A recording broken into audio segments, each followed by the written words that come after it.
All right, welcome back to the 100 Movements podcast. We are back with episode 6. I'm learning to count as we go through this. As we explore Kingdom Contours by Jeremy and Monica Chambers. This episode, if you've been tracking with us, we've been slowly working through MDNA. We've done Jesus is Lord. We've done discipleship and disciple making. We've done missional incarnational impulse, and we've done movement wisdom. And so there's been some great conversations. I hope that you will go back if this is your first episode, but hopefully many of you have seen this as a series. You found some friends, you're wrestling these ideas out together. In this conversation, we are going to talk about organic systems. And Monica is really excited to talk about it. So, you know what? You get to go first every time on this one. So this is a favorite of mine too. I think when we talk about movemental Christianity, we have to think out of the systems and structures we've known. And we have to stop thinking dead things and start thinking living things. Yeah. We have to stop thinking set and established, and we have to start thinking iterative and adaptive. I might be getting into the paradigms. So let's go to foundations. Talk to me about foundations of organic systems. Yeah. So I think, you kind of said a really good beginning for it. The fact that like J.R. Woodward says, like, structure isn't neutral. Mm. And I think too often, the structures that we create end up then shaping us, right? That even the products we create, we know, end up shaping us and how we live, what we do. And so when we are thinking more living thing, when we're thinking more movementally, we get to really consider what structure will look like, what will be of benefit for the context, that what we sense the Spirit is doing in the area, and in the people involved. And so it doesn't have to be the same, which to me is always a really exciting dynamic, because there's a level of experimenting, of learning, of flowing that to me makes me very excited. And so with that, we then can, one of the things, we were listening to Dallas Willard. He did a lecture on Acts, and in some ways the lecture's fine, but he said this one sentence, and I feel like the benefit of the whole lecture was this one sentence. He said, in Acts, we see the people who are being indwelt by the Spirit. They have committed, they're being totally transformed by the fact that the Spirit is in them. These people are learning how to trust more in God and God's systems than in human systems. Mm. And he is releasing them from some of the human systems that they had been a part of.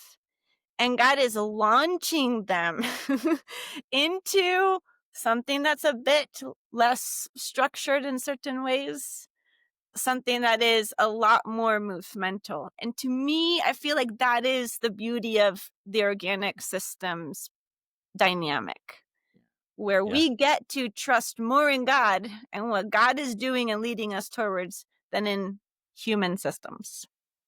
Yeah. I watched you like lean forward when you started talking. You're like, let's go. Yeah.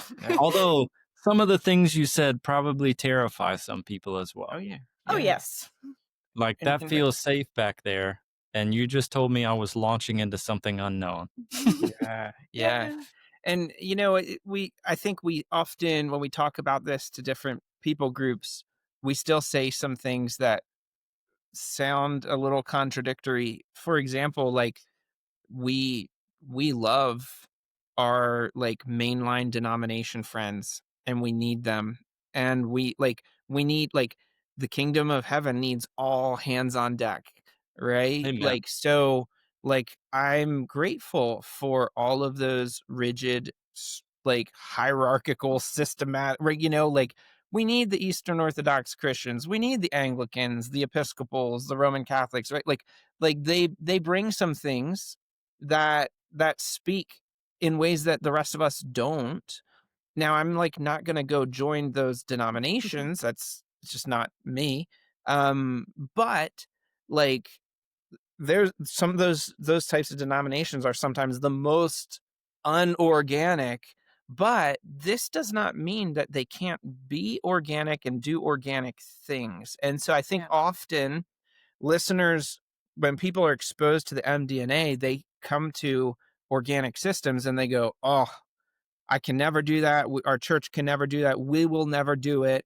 And in fact, people's payrolls are dependent on them never doing it, right? Mm-hmm. Mm. And then so they just shut it down and push it out. Yeah. But the reality is you can always have some R&D on the side.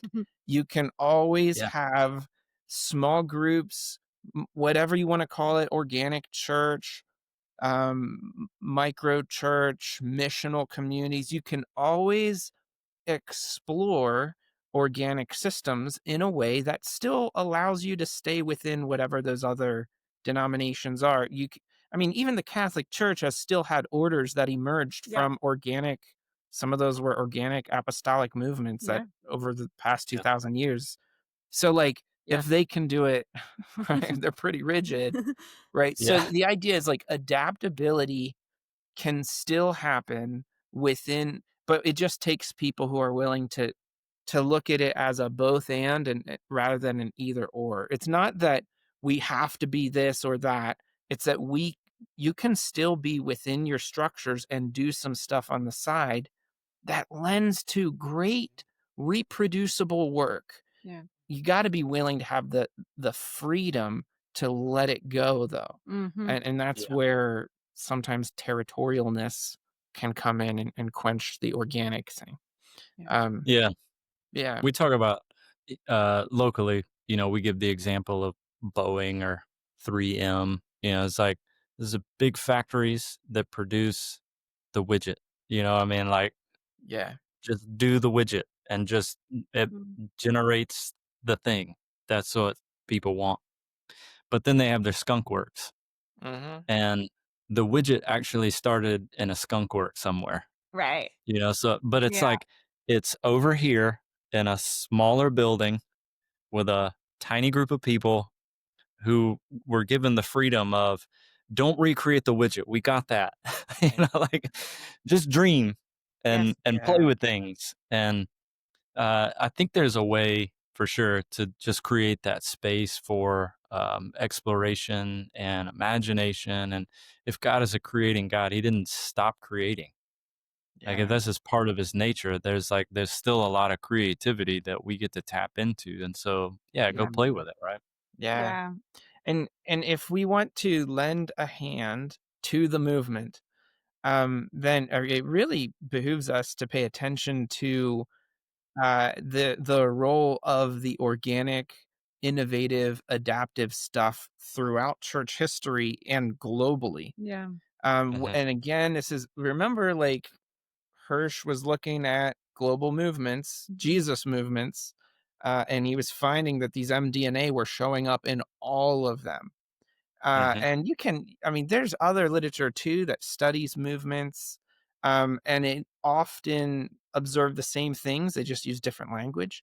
Um, but like the organic system is one that can reproduce so easily. Yeah. Somebody Hmm. can come and visit a little group of whatever it is, and they can see the structures and the patterns and the the way it's done so naturally that they can visit once and then leave town and they can Do it. iterate it in their context naturally. And we've seen that. Yeah. My family background, we've seen it globally where people were exposed to like little house churches in tribal regions, and they only got so much content or so much of the DNA and they were just on fire with it, and they went to another tribe or another town, and they just started doing it. And this is what we talk about when we say explosive growth, where Yeah. little churches were being planted faster than anyone could control or even monitor. Like, I've witnessed this stuff, Mhm. and it was like amazing and scary because, we start to ask quality control questions like, Yeah. how do we keep them from all becoming heretics? Or what if that one becomes a cult? And those are important questions. Yeah. Um, but at the baseline, you have a fire that's just spreading. Yeah. And there's pros and cons to it. Yeah. But like when that fire is spreading, it's because there's an organic, natural way to reproduce, and it's smooth and effortless. Yeah. Yeah. And often, because we've had people ask even that of like, well, how do you control the movement? And Yeah. in some senses that we kind of respond with like, I mean, we don't. Like, Not my job. exactly. It's God's job. It's if the Spirit is the one who's making all of this multiplication happen, then we trust. I mean, the Spirit has kept the truths of Jesus, of Christianity, has preserved it well for all of these 2,000 years. And so we can trust that that will be the case from now into the future. And so so there is the funny dynamic of the like R&D, like if you're in a more like non-organic, let's say, environment, there is an often the question of control does come up, especially if you are doing things that are organic and they then actually become a wildfire. And there there I think part of what helpfully the organic systems idea pokes at is our sense of, and I think we have this way early on in the book, but it's our sense of who owns the church. Mm-hmm. Yeah. Right? Like if Jesus is the head of the church, Yeah. then what ends up happening because of his work in his people and beyond, is still more his responsibility. Not to say that we can't be people who are planting good DNA, we're planting good, good relational dynamics and things like that. But I think often we still do create systems that are way more complex than what they need to be. And so like something that we ended up doing a lot early on and when we were planting the micro churches was like we kept on removing stuff because we had the perspective of saying if somebody had we were in our like mid-20s. Most of the people around us who were connecting with this, I mean, we had people in like their 60s and 80s even who were connected, but most were in their like 20s and 30s. And so it was like, can somebody who has a full-time job, is starting a family, is still doing all of the fun things that 20, 30 somethings want to do, can somebody who's like this still be able to participate and even start or lead some of these communities? And so the question was, what are the like bare minimums? We call them the ecclesial minimums. What are the minimums that like make the church still? But are so simple that are actually super reproducible. And that question, if you take it seriously, really does remove a lot of extra things. But And if you just use the New Testament Mhm. as the means to define the church. Yeah. Yeah. Yeah. Yeah. And so again, and I think in a helpful way, it can poke at some of the more of the structures that we have created that are sometimes actually do cause people to waste a little bit more energy.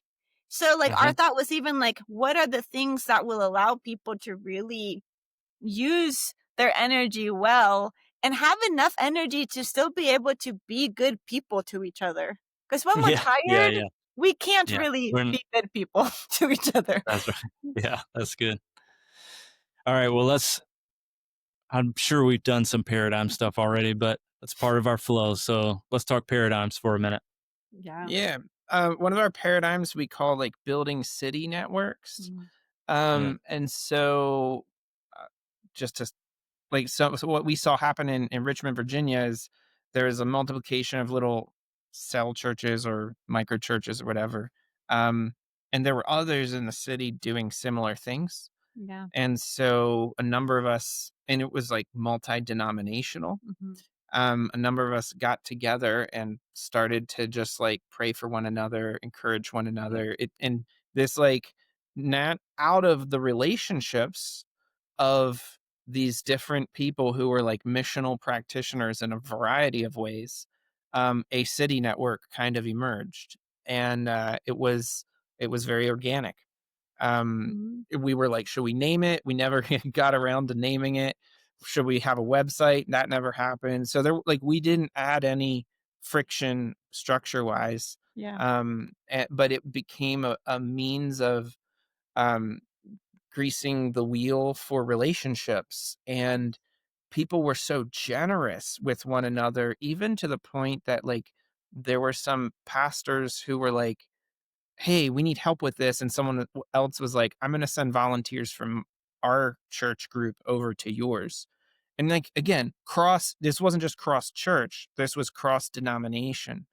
mm, Like, and like intensely so. Like there was like a Pentecostal holiness church and there was like a Presbyterian church that would, and I mean, like, and then Baptists and all different sorts. And so, like they don't all get along on certain issues, but somehow there was a kingdom Yeah. of heaven mentality that yeah, like was higher than all of that, and it allowed this generosity. And so I would say, like, for anyone who's thinking about your region, if you have the big picture and you're saying, how do we do this in our region or in our metro area? Um, there's two good books. One is called Well Connected by Phil Butler, which is like, I think it's an overlooked book out there. Mm. It's kind of forgotten, but like it's great. It's just resources on how to connect people within a city area. The other would be a little bit more exploratory and creative. It's called Brave Cities by Hugh Halter. Um, and so, like, but you don't even need to read the books. You can just start meeting with people and praying for your city together and see yeah, what yeah, happens. Keep it organic. Yeah. Maybe don't read the yeah, books. I don't know. yeah, yeah, yeah. I think, with this, I'll throw a paradigm idea out there and then, you can respond to it. Um, I think my take on this one is people, they think, they think organic and they think like the parable of the sower, like, but they have this mentality that somebody's just like grabbing seeds and slinging them and Uh-huh. just hoping stuff grows. Like, oh, Mhm. some seed fell over here and this happened and some seed. No farmer just grabs seed and slings it. It's like, that is not good farming. Um, but also, I have friends that are really into organic farming and gardening, and they will tell you that, like, to be labeled as organic is actually harder Yeah. than not to be labeled organic. To Yeah. use fertilizers and pesticides and all the things to, like, make something grow real fast, to, Yep. like, actually cultivate an ecosystem where the plants and animals all interact, and to not use all the other stuff is like, there's Yeah. actually a system to it, and there Yes. is structure. It's just what you mentioned already, minimal structure. Mhm. Yeah. So, like, in this idea, the paradigm is to not to just run it through a lens of organic just means whatever. Right. It's like there's intentionality, which Yes. is what you're saying, Jeremy, too, of like, oh, we intentionally got together to begin praying as the foundation. And then when things grew, we paid attention to it, right? Like, At some point, if you don't put a trellis around a tomato plant, someone will step on the tomatoes that are on the ground. Yes. Also, those tomatoes will not grow in healthy, big ways. They'll stay tiny and whatever. They'll rot on the Mhm. ground. It's like Yeah. you have to pay attention to structure. Right. It's just that you don't put the trellis in immediately. Uh-huh. You wait until the fruit grows and then you build around it. Yeah. Yeah. Is that? Perfect. Yeah. Yeah. No, that's really, Yeah. yeah. Yeah, and I think to that there's the intentionality is overlooked, and I think often there is a simplicity to the organic systems that a lot of people then just like brush off Mhm. without seeing the care and the intentionality that is required in it. Even the fact that in most organic systems, relationships are actually some of the most like Mhm. valued dynamic. Yeah. Uh, community actually being community. Um, that's too simple. Yeah. But that system, that relational system, Yeah. actually becomes kind of like a trellis that Mm. that the thing can actually grow on. Um, but we want to slap other things on it, and so we actually don't allow for that Mhm. relational system to grow well so that the other things can grow well. Mhm. Yeah, those are my thoughts. Yeah, Yeah. that's good. That's good. We got like 10 minutes left, so I want to get to some tools. Yeah. So, tools, you just stick people in a room and say good luck, right? I mean, that's how organic systems. What did you write about? Yeah. What should we focus on tool wise? Yeah. Well, I mean, so this is all this is applied sociology. What's going on here with organic systems, right? So Yeah. there's just sociological dynamics that, and again, coming back to what we said in the last episode, this is we're stewarding. Like, this is all about stewardship, right? We are paying attention to the way that God has made the world to work. And so when we watch normal human behavior across cultures and throughout history, there are certain just like sociological principles at work at the organic level that free us up to understand how to work within a group in the best way. Yeah. Yeah. So I gotta be careful how I say this because I know someone who did this, and they meant well. But if you have 5 people sitting in a living room to pray and worship, you don't need to bring a PA system and plug in and speakers and microphone and all of that. Like, it's 5 people. You can just bring the guitar and play and sing together, right? Um, but if we take like the wrong, like, but if you have like a bunch of people in a parking lot, you probably need to bring the PA system, right? Um, Mhm. the idea is like we have to be sensitive to the nature of the group. So the one tool that we use, and like we got this from the V3 movement. Um, and there was another group that also had something like this. But it's like we think in terms of 4 spaces, an intimate space, a small group space, a party space, and a public space. So if you think intimate space, it's like 1 to 3 people. It's where you can go deep, and you can go deep for a long time. Um, Once you get to like 4 to 12 people, it's like you could have a meal around a table. You can have discussion. Everyone should be able to contribute and talk, but not everyone's able to go deep given, you're together for a couple hours or so. Mm. And then you move to that party space. It's like 12 to 50. This is also a great space for Like, you can do a teaching, you can do a training, but the structure has to change, Right. because if you have, like, 12, like, once you start to have a larger amount of people, um, you may have to, like, split up into small groups. Like, some of this sounds so basic, but, like, we kinda still have to say it. Um, you're not gonna have 50 people having a good conversation together, but you have to restructure for the group size. And then if you think in terms of public space, you're starting to get like beyond 50. Um, you don't always have the same control over there may not be a common ethos, there may not be a common culture. Mm. Like, you have to start to adjust accordingly. Um, and what we've seen is that a lot of micro churches start with like 1 to 3 people, well, like 2 to 4 people really. And as they and so like they love this intimacy, but then they kind of grow and they become a little bit of a small group. Um, but when they kind of get to like about 10 to 12 people, the introverts start to hold back a little. They speak a little less, and like a couple personalities start to lean in and dominate the group.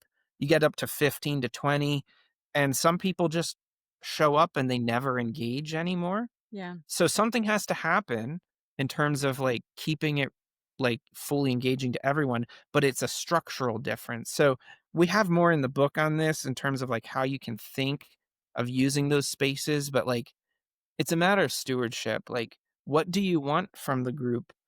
A little bit of initiative goes a long way. Yeah. Um, And I'll leave it at that. one of the things too that this is a tool because it kind of gets back to the intentionality dynamic. We had some communities in our microchurch network that grew super fast. Like they had this cozy group of maybe 10 people, and then it grew in like a month to like Yeah, 25 or yeah, more. 30. Yeah. And um the the people who had been there for the smaller dynamic were trying to kind of just keep that going even as the group kept growing. And there were some things that ended up happening that could have been some like not ideal things that could have been somewhat prevented if the structure would have been changed slightly. There were a few experimentations that the leaders had done around this, but it almost maybe came a little too late for the timeline of how it was happening. And to us, it helped us to actually realize this social dynamic is unavoidable. Like you can, like that group tried as hard as they could to have that more like close space with 25 people and it was impossible. And so if we are being good stewards, there are lots of questions that need to be made so that the system can still have a good structure that is actually accommodating to also the vision of what needs to be there. So if the Yeah. vision is no, we still want to be smaller groups that have this intimate like dynamic, then multiplication of the group has to happen. Or Mhm. like, so training up of people, encouraging people, there's a whole then level of things that needs to happen. If the goal is actually we want to become a group of 100 people in the future, then or more, then the structure needs to change Yeah, as accordingly. as the group is growing.